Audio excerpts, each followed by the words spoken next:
સુધીના તમામ મહત્વપૂર્ણ સમાચારો સાથે હું છું જયેશ। મોરબીથી સમાચાર કે જ્યાં નાણાંની લેતી દેતીમાં વેપારીના અપહરણનો કેસ સામે આવી રહ્યો છે।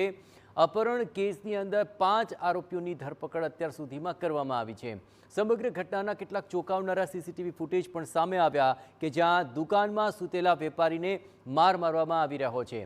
વેપારીનો વાળ ખેંચી અને ઢસડીને દુકાનની બહાર કાઢવામાં આવ્યો। માર મારી ગાડીમાં બેસાડી તેનું અપહરણ પણ કરી લેવામાં આવ્યું।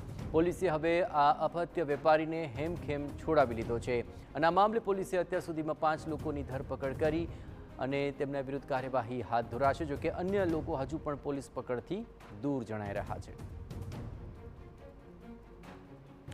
આ ચોંકાવનારા સીસીટીવી આપ જુઓ કે જ્યાં ખુલ્લેઆમ આ વેપારીને માર મારવામાં આવી રહ્યો છે, તેના વાળ ખેંચવામાં આવ્યા, તેને ઢસડવામાં આવ્યો અને દુકાન બહાર કાઢીને તેનું અપહરણ પણ કરી લેવામાં આવ્યું।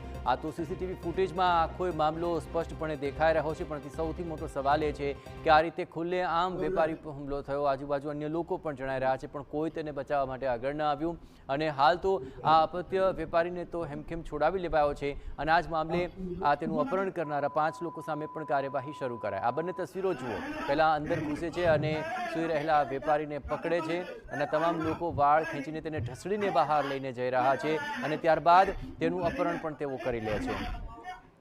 આ સમગ્ર મામલે વધુ વિગતે વાત કરવા માટે મોરબીથી સંવાદદાતા ભાસ્કર જોડાયા છે। ભાસ્કર, આખો મામલો આમ જોઈએ તો કોઈ કાયદાનો ડર જ ન હોય તેવું લાગી રહ્યું છે, પણ આ સમગ્ર મામલે હાલ શું તપાસ ચાલી રહી છે અને આ અન્ય જે પકડથી દૂર છે તેને પકડવા માટે શું તજવીજ હાથ ધરાય?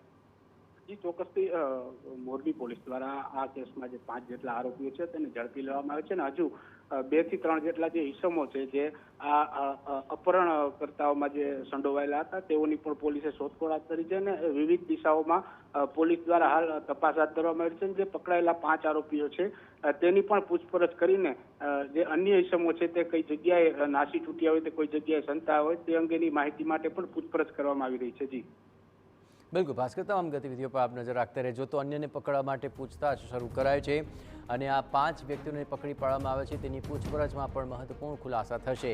આખરે આ વેપારીને શા કારણે આ રીતે તેનું અપહરણ કરવામાં આવ્યું તેના તમામ કારણો પણ એક બાદ એક સ્પષ્ટ થઈ જશે।